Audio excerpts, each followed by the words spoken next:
evening. I thought we're in the serious 9 days, not in Purim. But I appreciate the very generous introduction, nevertheless. My rabbis and I just arrived this afternoon from Chutz La'aretz, and we are delighted to be back here in Yerushalayim HaKodesh. And I must tell you, I was thinking about this for the last few days. In the Kinnis, in the Eicha, it says, Tishtapechda avnei kodesh b'roish kol chutzos. The sacred stones poured out at the top of all the streets, the chutzos. And the Ezer Eliyahu brings down some medrash that says that what it means, it's come out literal in the words, is that at the time of the Churban, the Beis HaMikdash didn't stam burn. Rather, the Beis HaMikdash exploded, and tens of thousands of rock shards and fragments were ejected from the Beis HaMikdash, and they flew all over the world. And wherever a rock landed, in the future, a Beis HaKnesses or a Beis HaMedrash was built. And that's where every shul is a mikdash mat, literally.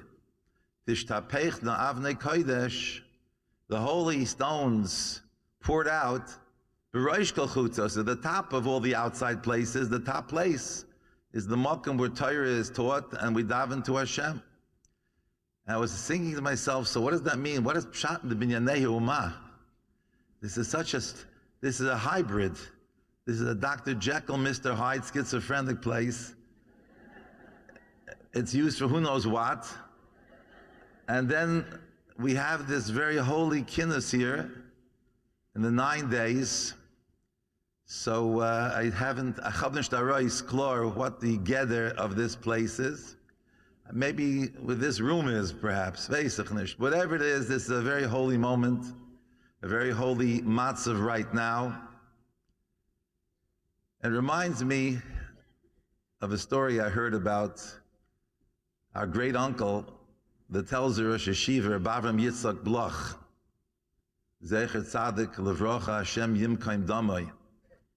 It seems there was a bacher in the yeshiva. His name was Godless, and he was getting married in Kovna on a Sunday, on a Yom Rishon b'Shabbos, and he chasnas and everything was very simple in those days, in the 30s. I just wanted Pasha the Shaimer to go with him. The bacher in the yeshiva weren't necessarily even coming to his chasna. They're busy learning. But he needed a Shaimer, Chach, one bacher, to come with him to Kovna for his chasana. It was a train trip of a few hours. So he looked around to find somebody, and no one could tear themselves away from the Gemara. So he went to the Rosh Yeshiva, Rabbi Yitzchak Bloch. He said, Rebbe, maybe you know a bacher, somebody you could ask them to do me a taiva, a Shaimer, should go myself. So the Rosh Yeshiva said, listen, I give you a shista to any bach you want, just go around the Beis HaMedrash. If you see a bacher is not so orangutan learning, is a shtickle battling maybe, he's outside, he's having a coffee. He didn't have coffee in those days in yeshivas, but if he's doing something else, tell him the yeshiva said he should go with you. So this Godlevsky bacher goes and makes a very careful search, a srika. He's combing the Beis Medrash. He can't find one bacher who's not orangutan learning. Comes back to the Rosh Yeshiva, I need a shmirah, there's nobody there. So the Heilige Rosh Yeshiva said to him, listen, my dear bacher, what you just saw now was a Heilige Maimed. You saw something so holy, a yeshiva, hundreds of bachrim, totally immersed in Torah Hashem. The mere fact that you were zoichet to see such a vision, you saw it clearly because you searched. The fact that you saw such a holy Maimed, there is no greater shmirah than that. Daiganish, you don't need a human shimer. You have the Shechina going with you by virtue of what you just saw and witnessed. And so, I feel very privileged, and every one of us here should be privileged to be here tonight, to be part of a holy maimed of thousands of Benos Yisrael, Neshei Chayil, coming together l'shem Shamayim to prepare for the Yom HaEvel and to try to transform it into a Yom Moed. We don't do laundry during the 9 days, so you have some extra time.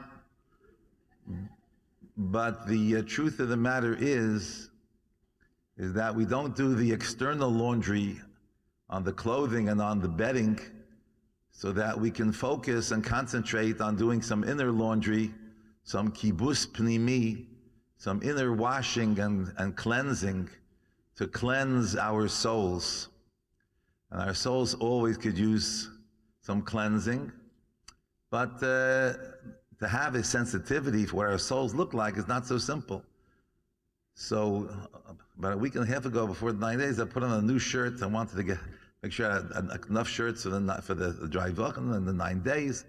So I had a brand new shirt, nice shirt, and I was sitting and writing, and my pens sometimes leak, and sometimes they do some damage, and I just put the pen down and pushed it. A little bit of ink went on the front of my brand new shirt, which I just put on maybe half an hour earlier. And I'm looking at this stroke of blue ink right punkt mamish in front of my shirt, and I was feeling so bad. Nebuch, this such an unsightly stain. Maybe it goes into the Geder. Talmud Chacham, Rav, big day, it's us to wear this, and I'm having all kinds of machinations in my brain. And ultimately, I said, this is truly ridiculous. The whole day, I am making so many stains and so many scratches and so much graffiti I'm putting on my neshama. My poor neshama, the lakai neshama shenasata bi tahirihi. My poor neshama, which Hashem gives me every morning. I get it back from the cleaners. It goes overnight to the overnight cleaners in Shemayim. At the morning at Dagan Tug, we're scratching it and then messing it up and then the spray painting it. And who knows what I'm doing to my neshama? That doesn't bother me. But on my shirt, because I can see the shirt and it's my covered, it says a little bit of stain that wasn't geferlich. It bothers me immensely. This is a human being. And Reb Sol Salanter, once he was giving a shiur, and a big veer came in when he was still a Rosh Yeshiva, before he became the Makarev of the door, the founder of all Kiruv. He was Rosh Yeshiva in Vilna. So as he's giving a shiur, a veer came in, and Yisrael Slanter stopped for a second, and he starts crying. And later on, after the shiur, the Bogan said, "Why are you crying?" So Yisrael Slanter said, "You know why? Because you're Omer light, the Bachrim, what Bachrim, they went around in shmatas and rags. They were really poor." And Yisrael Slanter also, he said, I had the hem of my kapota, there was a thread dangling. I didn't have time, I didn't have money to pay a tailor to get it sewn. But when the big veer came in, and I realized that he would notice this unsightly thread hanging from the bottom of the hem of my kapota, I was for a moment embarrassed.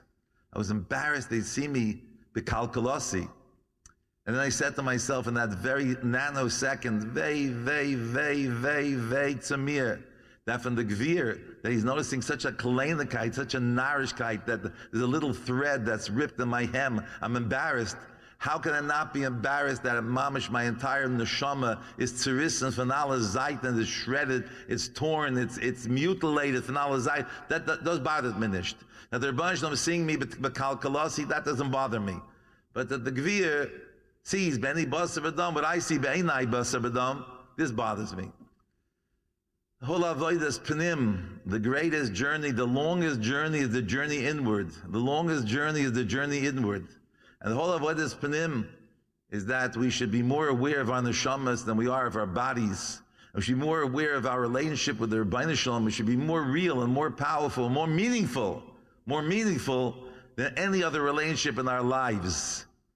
The rabbis, our children, our spouses, our parents, anybody and everybody.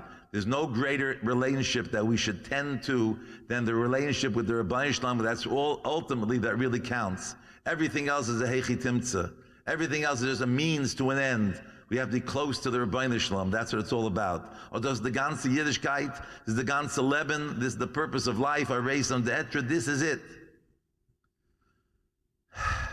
Some Sefer is a murder gewort in Taurus Moshe. I think it's in Parshas Eikev or Re'eh. We say every day, burn the fashis, Rabbi. Say burn the fashis. The way the Chassam Sefer teaches up burn the fashis, it's a musar shmuz. As many times a day as you say burn the fashis for a glass of water, that's how many times a day you and I should be listening to our own musar shmuz based on the nusach of Chazal. Burn the fashis, Rabbis. Hashem makes a lot of the fashis. All of us. 7 billion. And going strong every day, a few more million. V'ches roinam. But the Rabbi Shalom, at the same time, he created all of us 7 billion human beings, Homo sapiens. The Rabbi Shalom Dafke created many chesroinus in our lives. And I'm sure that no one had any problem right now if they say, take out your pens, take out a piece of paper, please write me down a list, your shopping list of what you need in life. What's felt ice, what's missing. I'm sure you and I come up with a nice, long, wanted list, what we need and want very badly. Was felt ice, what's missing. But you know what? The Rabbi Shalom Dafka created the chesronam. Just as the good Lord created all the good stuff and the advantages, the Rabbi Shalom created Dafka, our liabilities and our disadvantages. And it's all custom designed, every one of us exactly the chesaron that we need. Chesronis are part and parcel of life. They're the essence of life.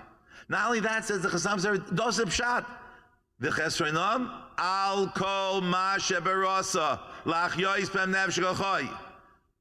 Al Kol Ma, Me Alu Me Aver, above and beyond, way above, way beyond. All the good things that Hashem created in our lives are the Chesronis. The Chesronis are a lot better.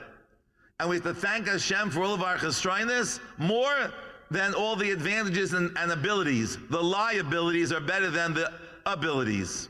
Murdik. You know why? Why? I don't understand that, Rabbi. Why? Because Baruch Chei Ha'olamim. Because blessed is the Rabbi Shalom who lives in 2 worlds, not in 1 world. And we, our neshamas, ourselves, our spiritual, lives in 2 worlds. We believe Olam Haba is a body too, but primarily the neshama. And because we are Chei Olamim, not Chai Olam, but Chei Ha'olamim, therefore the chesronos are the best thing for us. Because when we have chesronos, we're missing things in this world, then we daven harder for those things. And that prayer, and that sense of utter, total dependency on the Rabbeinu Shalom brings us closer to Him, closer to our neshamas, and that'll prepare us for Kirvas Hashem in the world to come. So Baruch Chei Olamim, he doesn't bring this medrash, but there's a murdik medrash. The medrash says, I believe in Mizrah Rabbah someplace, medrash says Rav Dustoi was once invited by a goyish neighbor to a big party. The guy rented out the whole Binyanei Omah, big, huge party, the ultimate party. What's the party? The guy, very wealthy, he wants to have the definitive banquet. He's going to have every delicacy in the entire Bria. Every vegetable, every fruit, every mezainis, every meat, every fish, you name it, he's got it. The ultimate. And Rabbi Stoi is a Jewish friend. He wants to become also. So Rabbi Stoi comes early so he can leave very quickly, just Yaitz Zayin. And comes and he sees this huge convention center with hundreds of tables, silver and gold, crystal, the most gorgeous settings, and the tables are groaning with all these goodies. And suddenly, the guy comes out with a big baseball bat and starts smashing every single plate and every dish and turns over all the tables. He's wild, he's smashing everything. So he says, what's going on? So he says, you know what? I came here, I checked everything out, every food in the world, but we're missing a goize perech. I'm not quite sure what they are exactly. but academia not, but a kind of a nut. And since we're missing this nut, was mir wert the ganze party if I don't have everything? He says, you Jews, you believe in two worlds. So you don't get here in this world, you'll get in the next world. The next world is where you cash in. This word B'chlal is not for cashing in.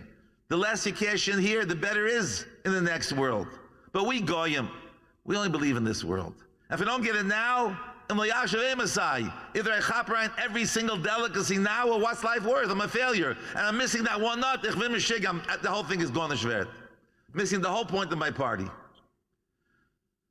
But we, Baruch Hashem, believe in Chei Olamim, and therefore the Chesroinus, not only do we tolerate them, we welcome them. We welcome them. So, a lot of times I come, it's been a few years, I'm still recuperating from an operation. I go around with this, my trusty walker over here, Mahalichon, but I feel like a nebuch walking around with a halichon, and people see me on the street, can I help you? Can I do this for you? Can I help you? I feel like such a nebuch, such a wimp, such a helpless person, nebuch. But it's really humbling. And I guess I need humility. So the chesaron in my mobility and my balance is actually a big milah. It's not so pleasant sometimes, but you get used to everything. I hope it'll end soon. But meanwhile, this is great.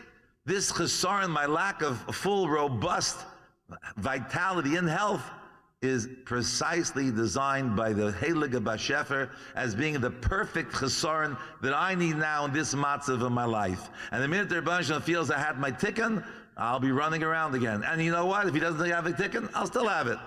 And maybe the tikkun is dafka to have it forever, and to have to always be a little more humble and not be so cocksure and walk around strutting around. No, it's all for the Rebbe Shalom. One thing for sure, it's perfect. The chesaron is perfect. And compared to other chesaronis that people have, I definitely take what I got. And everyone really would take what they got. As I get this. So we have a big chesaron in our lives. We have a chesaron in the Beis HaMikdash. And we know that the avoin of not using our tongues properly, of speaking against our brothers and sisters, literally and figuratively, ganz klal Yisrael, and even our own flesh and blood, speaking against Kol Davar Kodesh, we speak all kinds of nasty things in our talk, in our speech. So the avoin of evil speech is certainly a prominent factor, and while we're still in this Godless, and we're in Godless even here in Yerushalayim, we're at Kodesh, we're in Godless even when we stand by the Kaisel, we're in Godless. And even if we could somehow go in and get into the Mokum HaMikdash Mamash, we'd still be in Godless as long as the Beis HaMikdash is not rebuilt. We are in Godless. So people ask me in Chutz La'aretz, so Rabbi, why'd you move to Israel? You think it's Godless, right? It's Godless, still Godless. Why are you in Israel? I said, it's true. We are in Godless 100%. And sometimes it gets very rough here. It's getting very rough here. It's a dangerous hood here. The neighborhood's getting pretty dangerous and hot. But there's two kinds of, Godless means to be in prison, to be locked out of where you want to live, where you want to be. But there's two kinds of imprisonment. Some people go to a big penitentiary, and some people, sometimes, for various infractions, they go under house arrest. I said in Chutz La'aretz, it's a big penitentiary. Here, we're not under arrest, but it's house arrest. It's Matzar Bayit. And Matzar Bayit is a lot more pleasant than being in the penitentiary. So, we're locked out of the Mekamis HaKdoshim, Mipnei Chateinu, Golinim Eretzeinu. But you know what? This is home. This is Matzar Bayit. And the home has not yet been rebuilt 100%, but it's not even partially rebuilt till there's a Mashiach. Not even partially. It's not the beginning. It's maybe the beginning of the end, but not the, or the end, whatever. But it's not what it should be. So we're in Golus, and we're here tonight to think of ways to metakes eitzos, how we can elevate ourselves, purify ourselves, and do something positive. And this is Baruch Hashem, a huge oilam. But even if it just be 3 people here tonight, it would have a ripple effect and impact on ganz klal Yisrael. Kol shekain, we're here in the heart of Yerushalayim, you have thousands of Nashim Tzadkaniyos getting together, it does have a huge, huge impact. And don't minimize what you're doing here. So let me tell you, I'll introduce my take, my personal approach to try to discipline my mouth and my tongue. Last Wednesday night, Rebbe and I, the family, had the schus of we were in the Catskill Mountains, and we went to visit the Heilige Skulener Rebbe, Zolle Gesund stark sein, der Mehr Western Shana. Zakan at Tzadikim, this door is over 90, should live and be well. And it was such a schus to be together with the Rebbe, just to touch him, and to be under the same roof as the Rebbe. And there was actually once a great Rebbe who said, people ask, in Ger particularly, in Ger in days of old, literally 10,000 Hasidim would come for a Yom Tif. And Ger in days of old was maybe, that's what they described it to me. I haven't been there. I was in Warsaw, but I didn't get to go to Ger. But they described that the whole base medrash maybe as big as this whole stage. It wasn't so big. And you had 10,000 minimum, no guzma coming for a Yom Tif. So what was the tachlis? Maybe how many people can fit on the stage like this? 1,000, 2,000. Most people were davening outside in the chutzner, in the courtyard. Maybe if they were lucky, they got inside for a few minutes. And if they were super, super, super lucky, mamish, they got a chance to pass by the Rebbe and maybe touch his fingertips. So what's the tachlis? You should travel, expensive, long time, be away from your family, just to be on the outside for a whole Yom Tif, and maybe you're in the same room for a second, and maybe you'll get the touch. Ketzois es ba'osav. So another great Rebbe said, Gewaltige Cheshbon, he said, by Tumah, there's a Tumas Maga. If you touch something unclean, you become unclean. And there's Tumas oil, certain things impart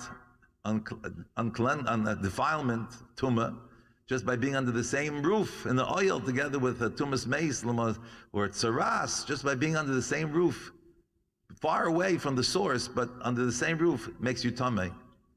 Kal v'chaymer ben benoishel, kal v'chaymer mida meruba taiva memida saprani is certainly by purity and sanctity. It certainly works even stronger just to be under the same roof as a heilige yid. Just be in the same roof. There's taharis oil, there's kedushas oil, and kolchkin. If you just touch him for 1 second, that certainly imparts tahara. It's worth it. It's worth the whole trip, the whole schlep. It's worth milling around in the chutzner for 5 days in the heat and all the discomfort to be in the same shayrish HaKadosh with the Heilige Yid and touching him, avada. So here tonight, you're all under the same roof. There's a collective Kedusha and Tahar over here. So there I was with the Skulener Rebbe, and the Zoichet to hold on to his hand and to be under the same roof, the Daven Meir with him, Meirdik. And we were reminiscing about different times that different Torah told me over the years and different incidents that happened. And he was really very freilich. It was so geschmack to make happy. Tzaddik Ador. Murder. I'm still tingling. It's a week. I'm still tingling. Emes. This is not superlatives. So I reminded the Rebbe. I said, Rebbe gedenkt, but the Rebbe the gesagt wegen der Rashbam and Parshas Nosai. Rebbe remembers what he told me about this Rashbam? Yeah, he smiled. What was the story? Stories like this. The story was that years ago, not so many years ago, at least 10, 12 years ago, Rav Kreisworth, Rav Chaim Kreisworth, Zechet Tzaddik L'Rocha, the Rav of Antwerp, was a Muncie, and he was a Sandik at a bris. So I came to see him. I wasn't at the bris, but I came afterwards to see the G'dayli Ador and to get a bracha from him. And I'm sitting with him, schmoozing, and it was after the bris, most people had gone, and a lady comes over and asks him for a bracha. Direct, straight, give me a bracha. And Mamash Kilo and Shochi Nochash, it's like he was near Talachayrav, it's like he just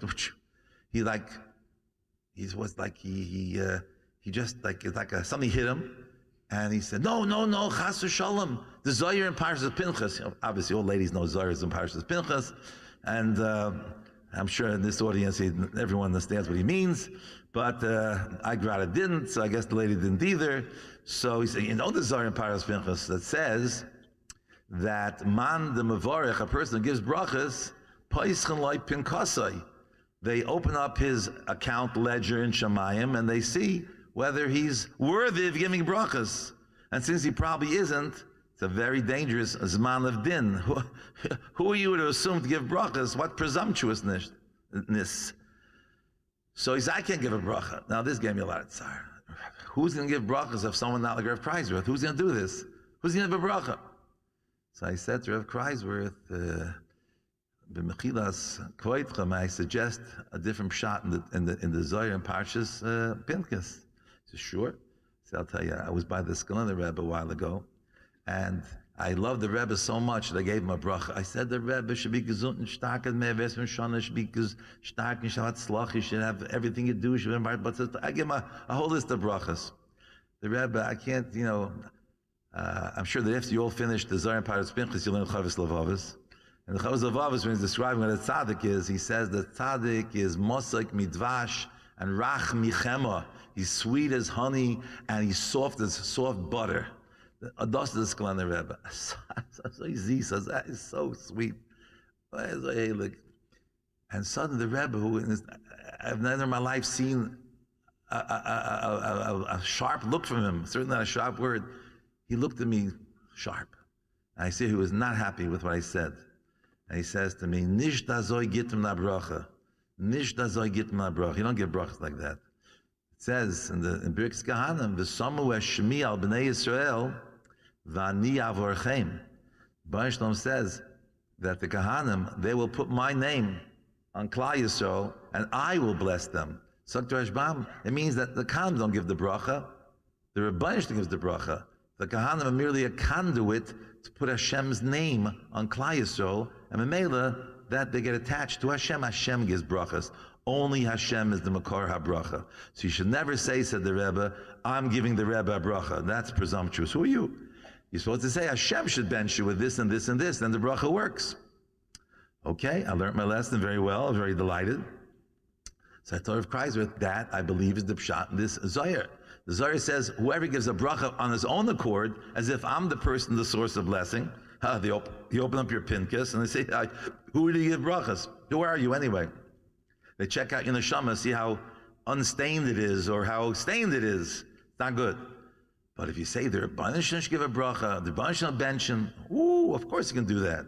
That's great, because I'm not saying it's me, I'm saying the Rabbi Shalom. I'm just putting Hashem's name on you. He was so Mali Simcha, he was more dik Mali Simcha from that shot.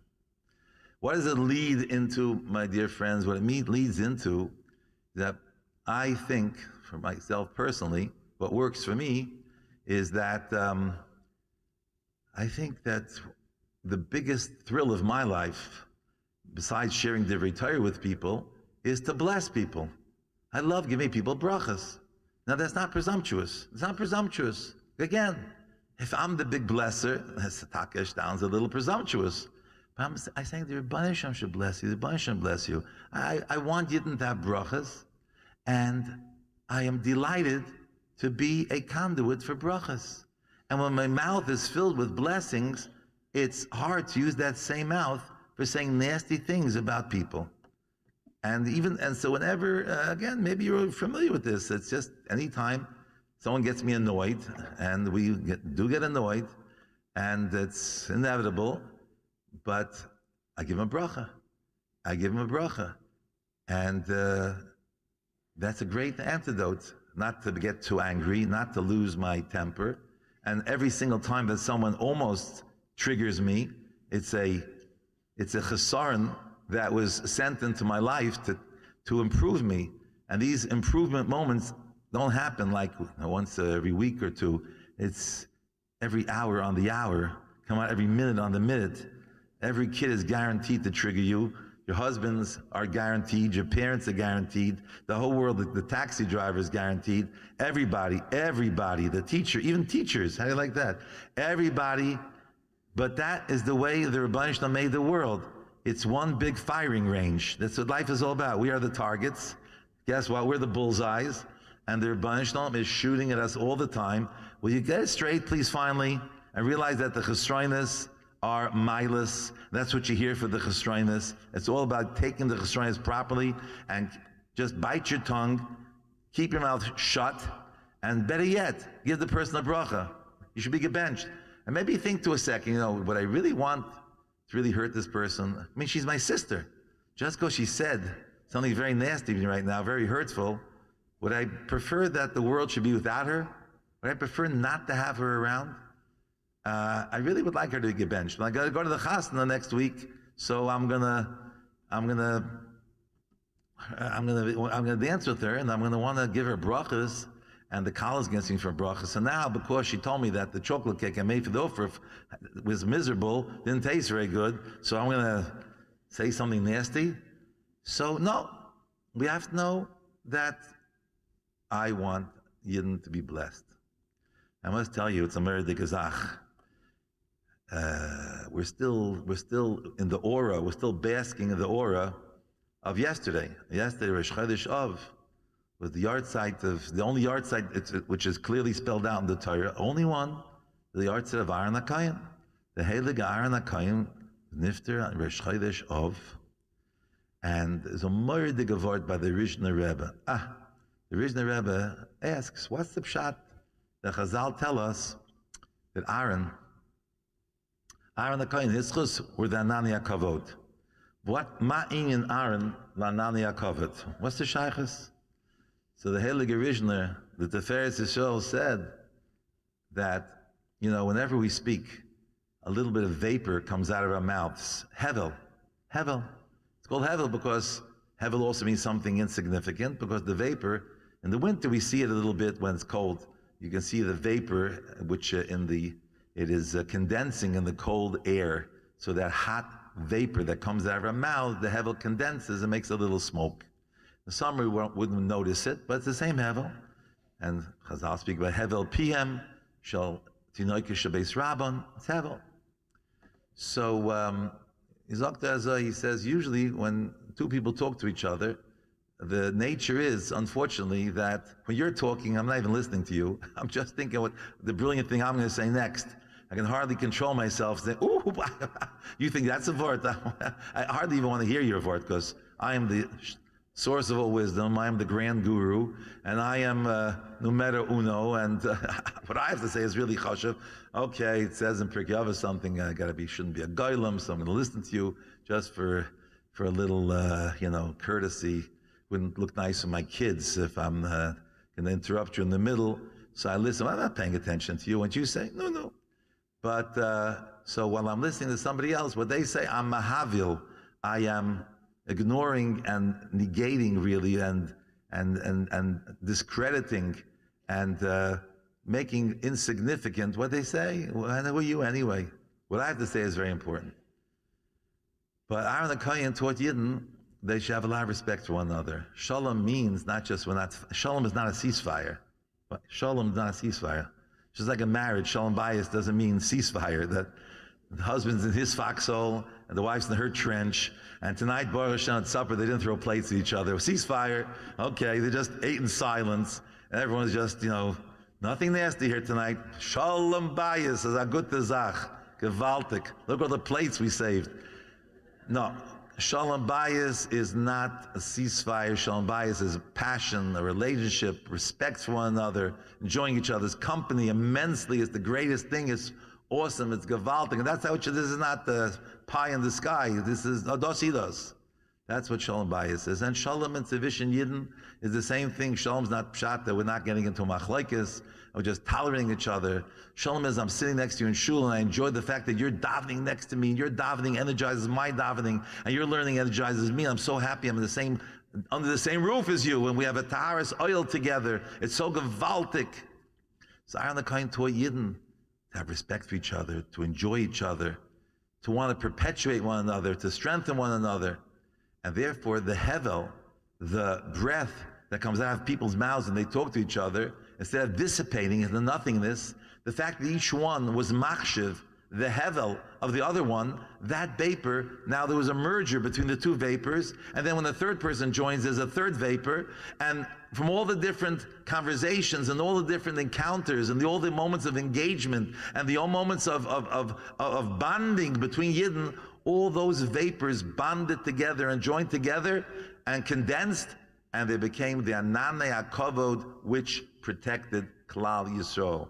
And those very same Ananim, which then were visible, we can still have today, if we had that sense of mutual admiration and mutual appreciation, and we wouldn't be so totally involved in ourselves, and have a little patience, just keep our mouths zipped and listen carefully to somebody else. Some of the best things I've ever heard in life is dafka the people that I thought I have nothing to learn from them, and they look a little funny, little weirds. This guy looked, and I come with this guy has big ears, you know.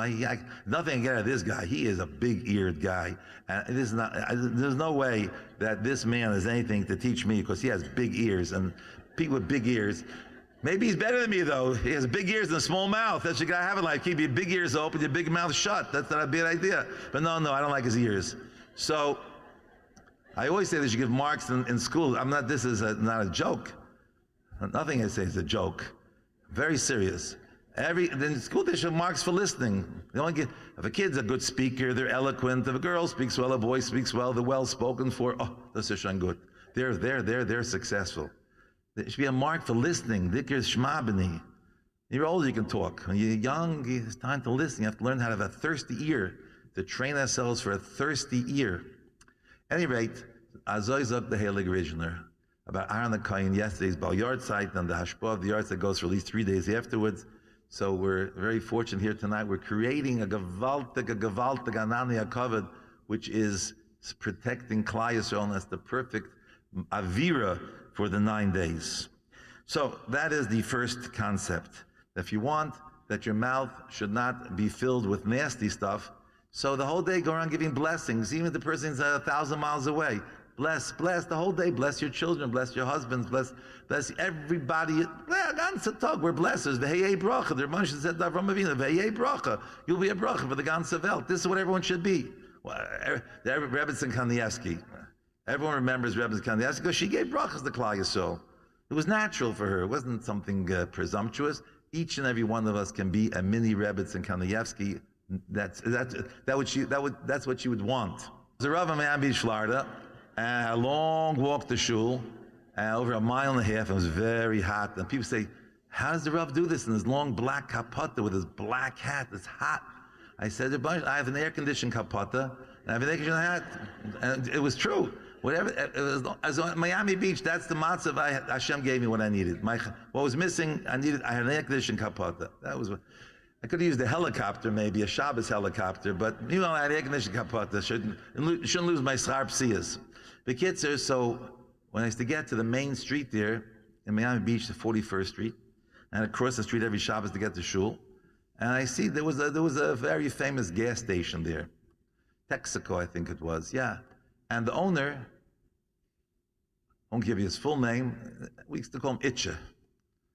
And Itche owned this very successful gas station, and it was open on Shabbos, which of course is painful for any Yid has this place open on Shabbos. But Itche told me that he had once studied when he was much younger in Chaim Berlin Yeshiva in Brooklyn. Before that, when he was in the elementary school.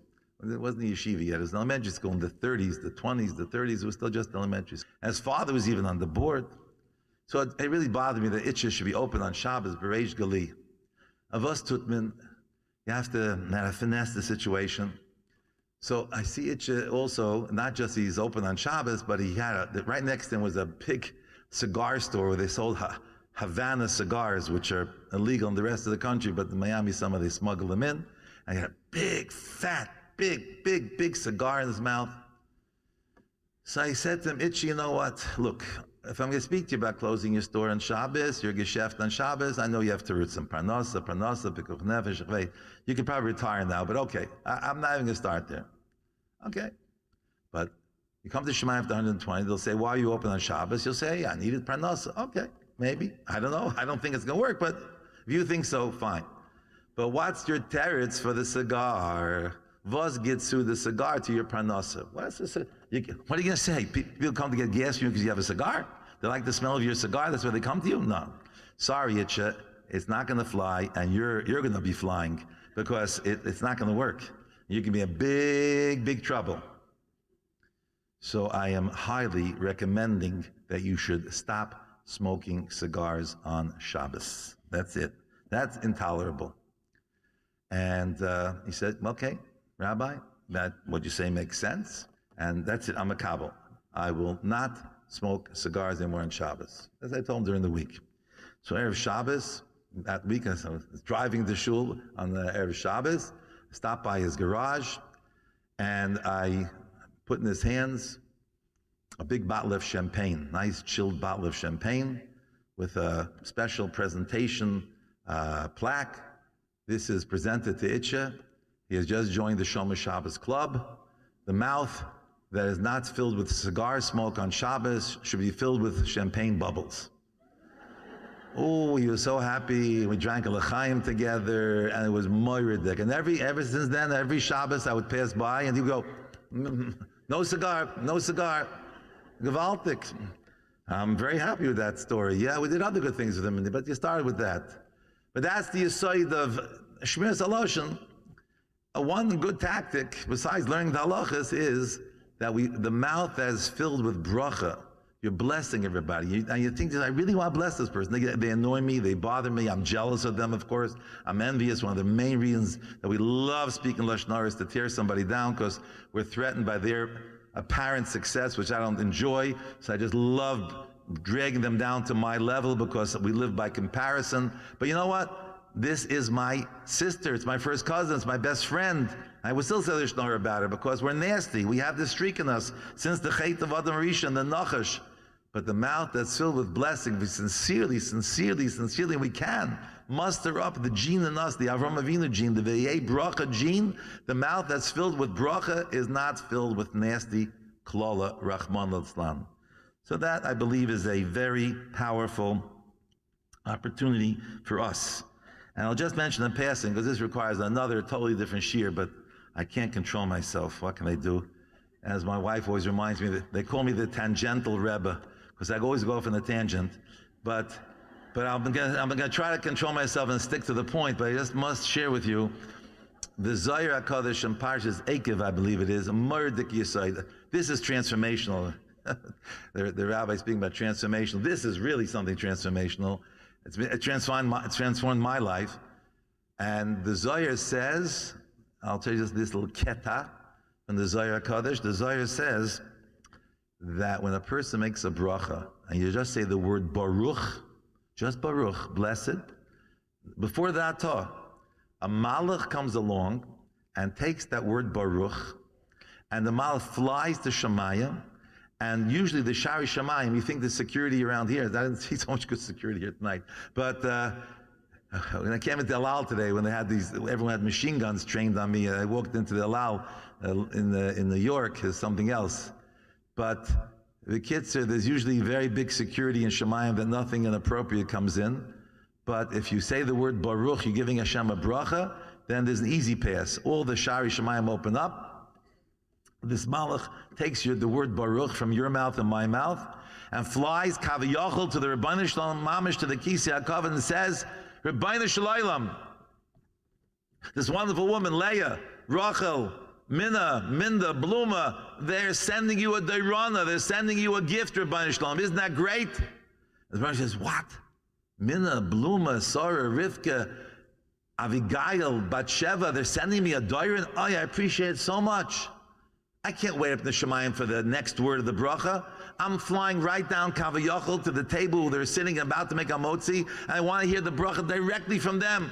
Kol makom she'askir es shmi avoy elecha ubeirachticha. Kol makom asher askir es shmi avoy elecha ubeirachticha. I'm coming, says the Rebbe. I can't wait. That's what the next word is speaking. B'loshen noichach atah. The Rebbe is da. The Rebbe is right here. He's so thrilled with the gift we're giving the Rebbe Shalom. And when we say Melech Ha'olam, and we really mean it, I want Hashem to be Melech. I want the world to know Hashem is Melech. And that's the greatest news in the world. Everything we read else in the paper is Narishkeit. It's here today, gone tomorrow. My Ayid is supposed to be a big announcer. Every year is a newspaper man or woman. Every year is telling you the good news. But the good news is the same every single day. It's fresh though. There's a Rabbi Shalom in the Welt. There's a Melech Malchi Amlachim in the Welt. The Rabbi Shalom is running my life and your life so gewaltig. It's perfect. It's perfect. Can't be better.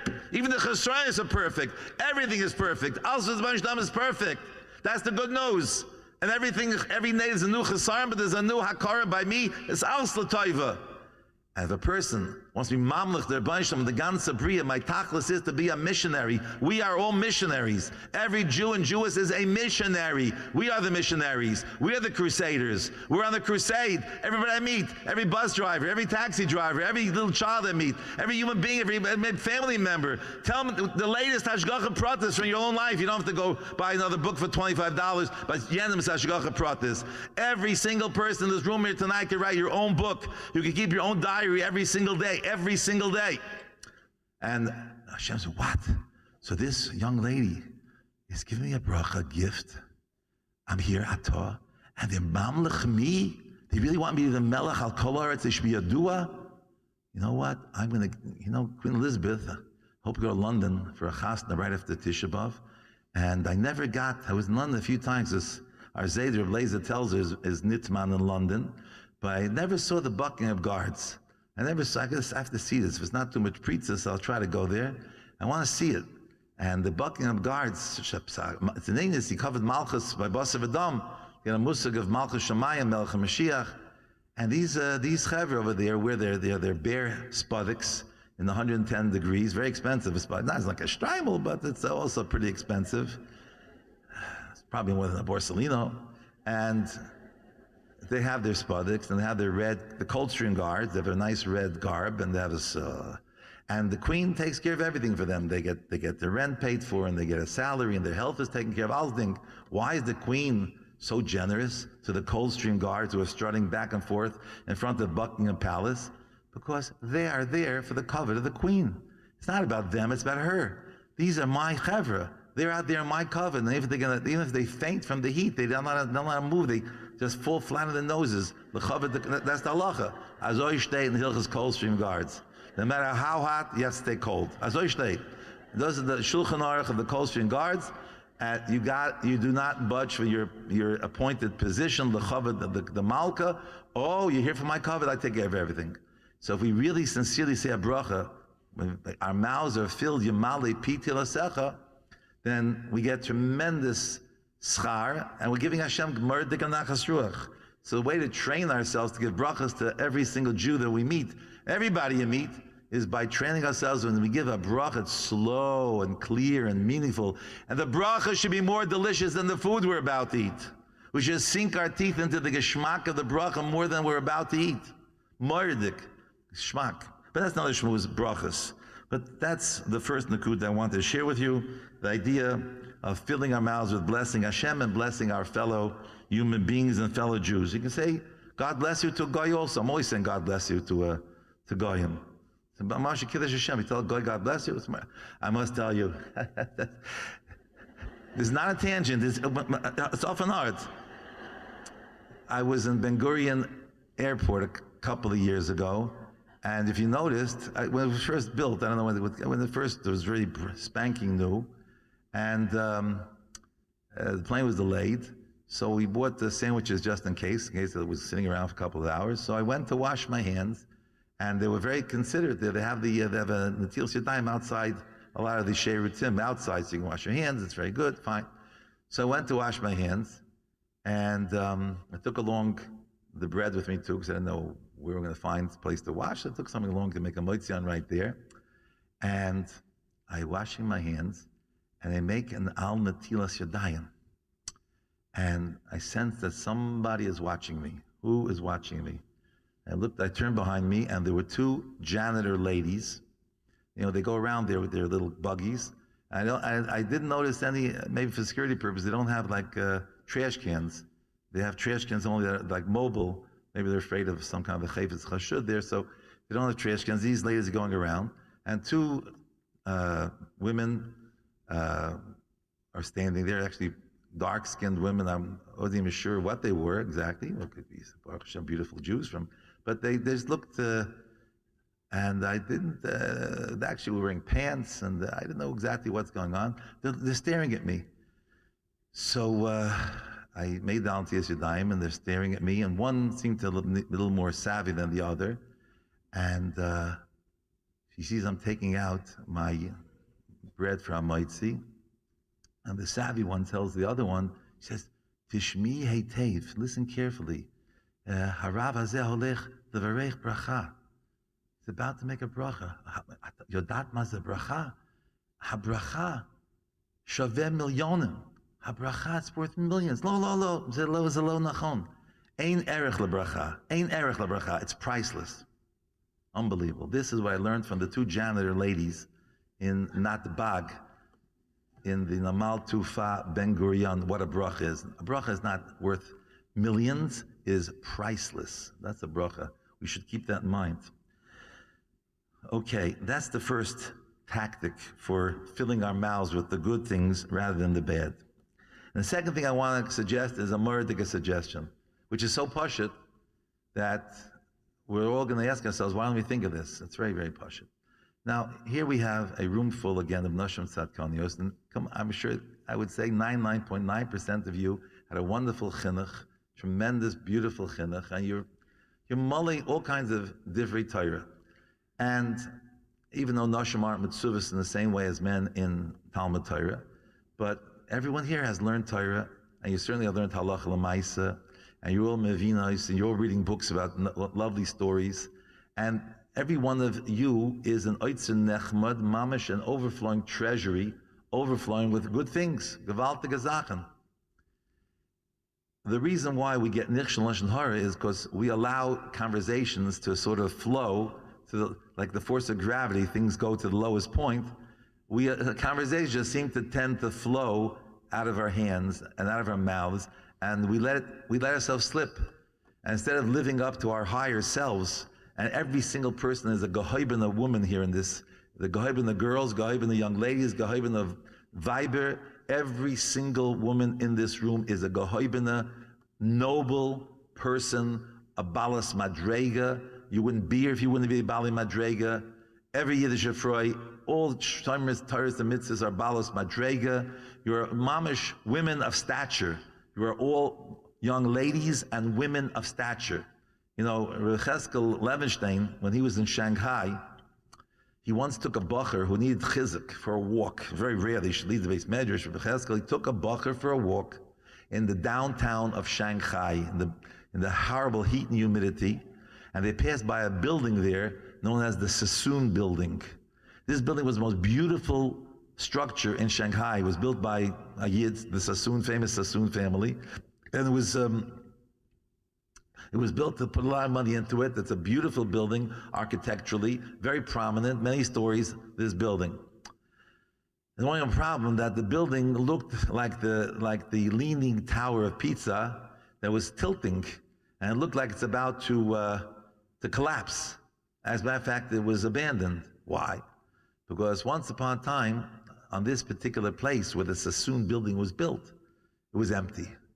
And somebody had the bright idea to dig up a huge area of that shetach, and going back 50 years before, they used that as the city dump. Before Shanghai was fully developed, they used this spot as the city dump, and they threw lots of trash and lots of ashpa in this place. And then they covered it up with some nice soil, just topsoil, and some grass, and it looked like a beautiful place. And now, as the downtown expanded, this became prime real estate.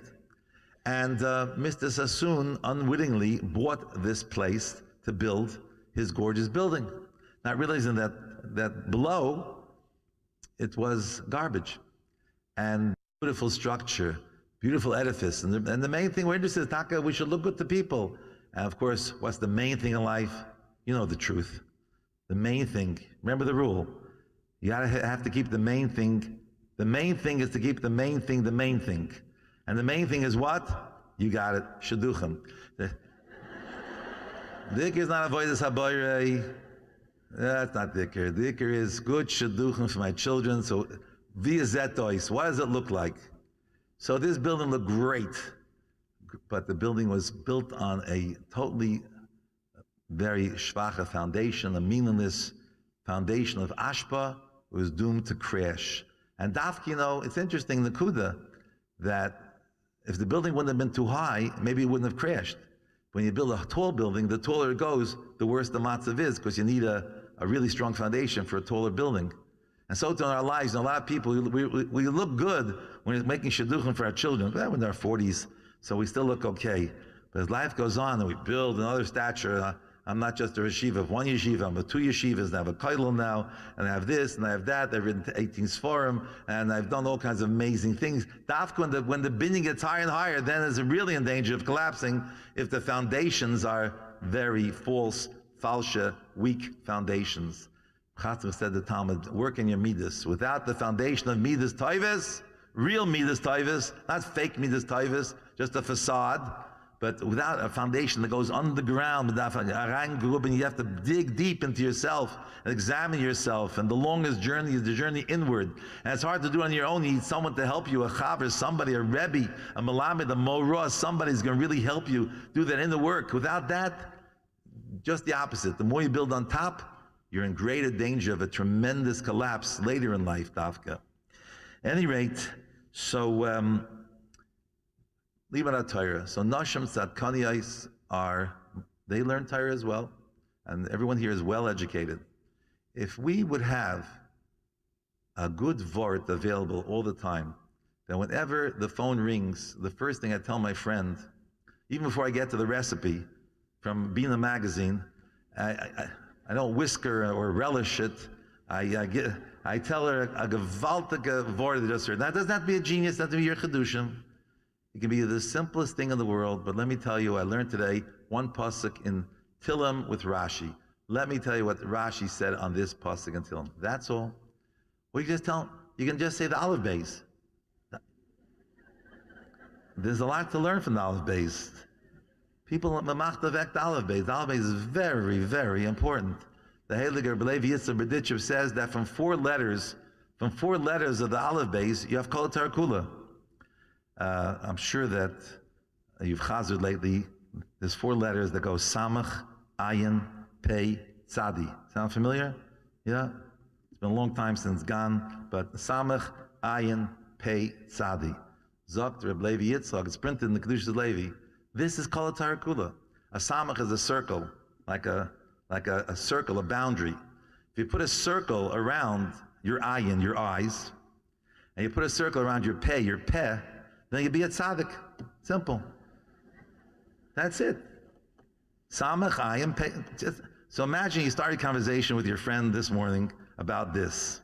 Not what was like the chasna last night. We're not going to go into the details about your hashara, what the chasna was all about, and the shidduch, if it was good or not, or bad or not, and this and that. You know what, Sarla? I heard this amazing voice from Levi Zebedisha. Samach, Ayin, Pei, Tzadi. If you keep your mouth, if your eyes shut, first the Kedushas Einayim, the eyes are above the mouth. You have to watch the eyes. Keep your eyes, put a bendel around your eyes, and then around your peh, then you're a tzaddik or a tzadkanis. Wow, mamash, we can't tanzim in a zavort. You just sit and meditate that for 2-3 hours. No joke. You have to let it sink in. We don't let things sink in. We have to let it sink into pneumius. It has to be absorbed inside. Of is called of, Aleph, Beis. So, say this form, Aleph means the first half of the month is Orur, till Tu B'Av, because till Tu B'Av you still have the Shiva for Tisha B'Av, and Beis is Baruch. The first half is Aleph, Orur, the second half after Tu B'Av is Baruch. Ooh, a whole lot, if not, start the conversation over that. Gewaltig. Better yet, so I'm a lady, I have no time to learn. I hope, as Hashem, you have children and grandchildren. So the nicest thing you can do for your children and grandchildren is, Yankele, you just came from here, tell me a good word. Not for hair, I'm not forhairing you, I'm not asking you to give me a whole homework. Did you hear anything interesting from the Rebbe today? Malka, you heard something in school today, just to share with Bubby, something. No pressure, just, did you learn something? Just tell me over a little Rashi, tell me over a pasuk, tell me something from Astoria. Just tell me something. Now you make your kids feel, your grandchildren, your machshav, what they learned.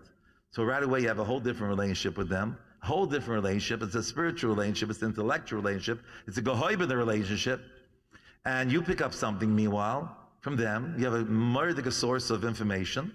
And then you share with your friend in the next conversation. You start the conversation with a shtickle Torah, a shtickle halacha. No, there was a great remez, I have to remind me, of the priority in the Hilchos Brachas and with Rosh Tevis. I forgot it.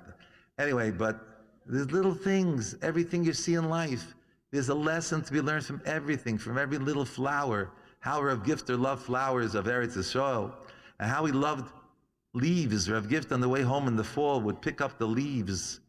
I was just there by Shviger, and 2 weeks ago for Shabbos, and reminded how Rav Gifter used to pick up leaves on the way home from the yeshiva, and take these beautiful leaves and admire them and study them, and then he would put them into his Gemara.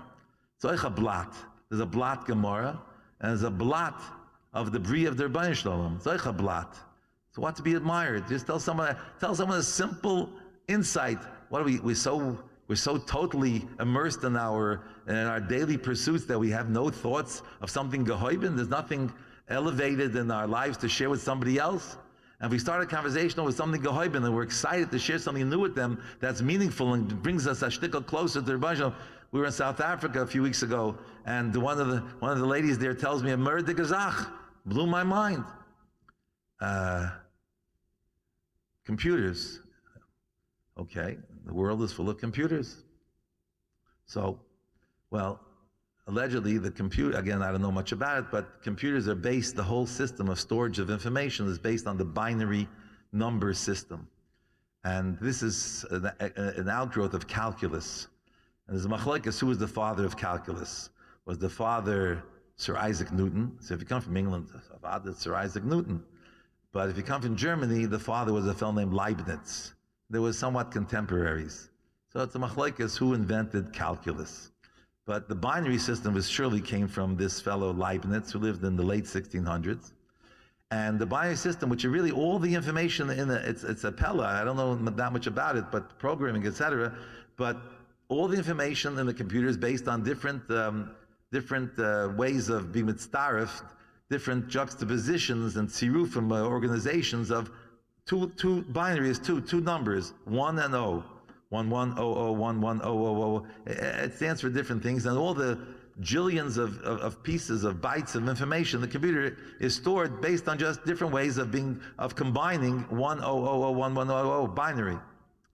So they asked Leibniz, tell us, why did you invent the system based on just two numbers? Why not three? More interesting, 4, 5, let's say it's 2. He said, the shikar goy that the Deutsch said, because really only two numbers count, 1 and 0. 1, there's only one and only God. Everything else is 0, nothing. Emes malkeinu efes ulasai. Pille ployim, the goy should have such an insight. 1 and 0. One God, nothing else counts.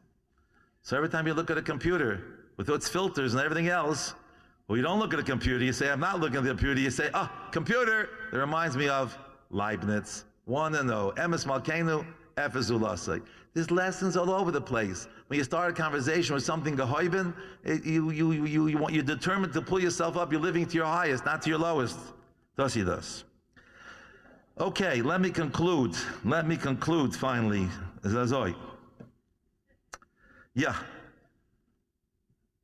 The Heilige Reb David of Tolna, he was the founder of the Tolna dynasty, one of the 8 sons of them, the Shnobla Magid. So he has the gewaltige kasha. The kasha was that we know that the Tzfardim, the frogs in Mitzrayim, they went with Mesiras Nefesh into the stoves, into the ovens during Makas Tzfardim. And they went out mamash al kiddush Hashem. Hashem said they should fill up mishar seichem, tanur seichem, should go into the dough, go into the tanur. And they went Mesiras Nefesh. And Hanani Meshov Azariah learned an example of them, Mesiras Nefesh. Fine. But thus he does. Another animal creature that did something very positive during Yetzias Mitzrayim were the dogs.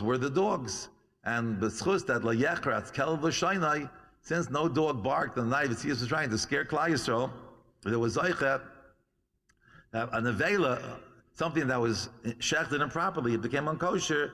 La kelev tashlich and oisa, you throw it to the dogs. So in fact, the Tolna Rebbe, how come? The frogs who went to Mesiras Nefesh, we don't have such a reward for them. They have to, all your extra crumbs, you have to throw to the frog. There's no such a halacha that we have to take care of the frogs. No halacha.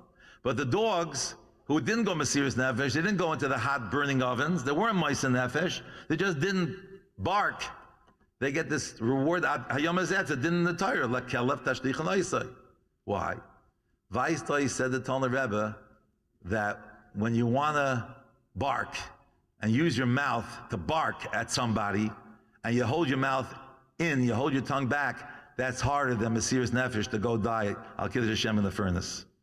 Ein zu halten the Zing is a sach schwer wie a rein zu schlingen in a oven. It's much harder to hold your mouth back. And from speaking Lashon Hara, much harder. It's easier to go Kiddush Hashem. Easier to throw yourself into a furnace than to keep our mouths shut and be quiet. So, hopefully tonight we've thought about this, different ways of keeping our mouths back. And Mamash, yesterday morning, right after the davening, before I went to the airport, I was davening by a shul of a friend of mine, and I was mentioning yesterday is also the yard site of the Heilige Reb Shlomo of Bobov, Schus Yaleinu, who was such a Oyev Shalom, V'Rodev Shalom, and just looking at him, you want to be a tzaddik, just looking at such a Heilige Mensch. So he told me that his son, Reb Naftulche, said a gewaltige Wort. The son of the Reb Shlomo of Bobov, Zecher Tzaddik, whose yard site was yesterday, I think it was the 12th yard site, I'm not sure, 13th. So he said like this, he has the gewaltige kasha, also very basic kasha. How come Miriam speaks Lashon Hara against Moshe Rabbeinu, her brother, and she gets a terrible punishment? She's isolated for 7 days. She comes to Mitzrayim and is isolated. This is a low fair.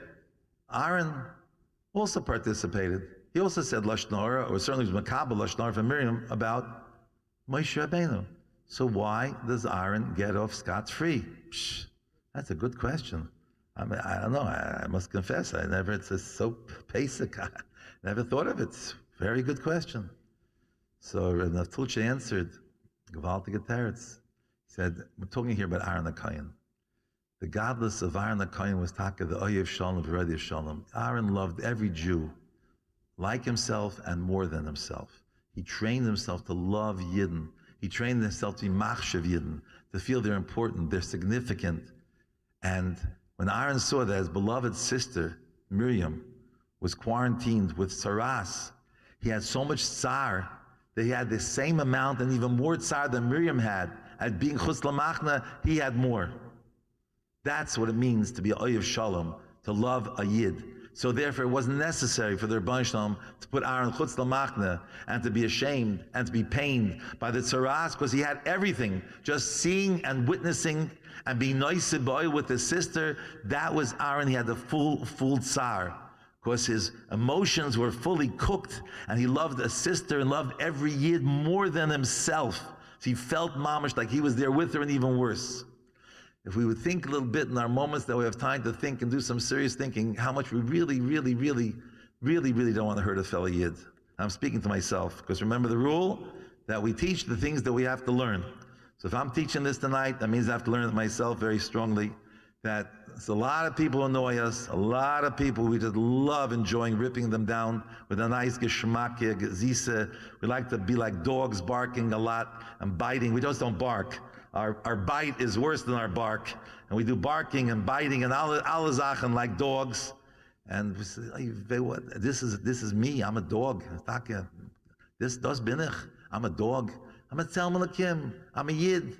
My tate, Avraham, Yitzchak, Yaakov, our fathers, not our grandfathers, our tatas, Sarah, Rivka, Rachel, Leah. Sarah, Rivka, Rachel, Leah, the mamas, they're not our grandparents. They're not the bubbas. It's not the Baba Sarah, it's the Mama Sarah and the Mama Rachel and the Tati Avraham Yitzchak Yankov. I'm Murdik. I'm Azoy Gehoiben, and every single Jew has the same genes, and every ger as the halacha makes them genetically the children of Avraham Yitzchak Yankov. I have to look at the Yidden differently. I have to have a whole different look on Yidden, and I want to give them brachas. And if they have tsar on, I'm going to sit down and say I'm going to feel their tsar. I don't want to hurt anybody. I just want to bless everybody.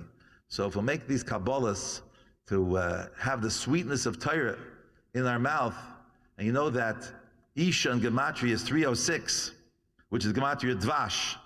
You know that. Women are honey.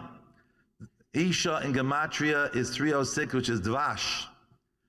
And also Gematria Musar is 306. Musar can also be sweet. It depends how you give it and how you take it. And also Gematria 306 is also Gematria Rok, spit. You can do all kinds of things with the mouth. You can transform, and a woman can fill her mouth with the dvash, the sweetness, and give musar in a way that's beloved and sweet, or it can be the other way. So this is the mandate that you have, we all have here for the 9 days. I'm sorry if I spoke a little too long, but he says you continue. Don't ever do that to me. But I thank you for listening. The Eibusher should give us all siyat d'shmaya to live to our highest and our best. Should have a sweet, gesund, gewaltige life. We should all be zeicha to see the stones returning from here back to the Beis HaMikdash in the newly rebuilt Beis HaMikdash Hashlishi.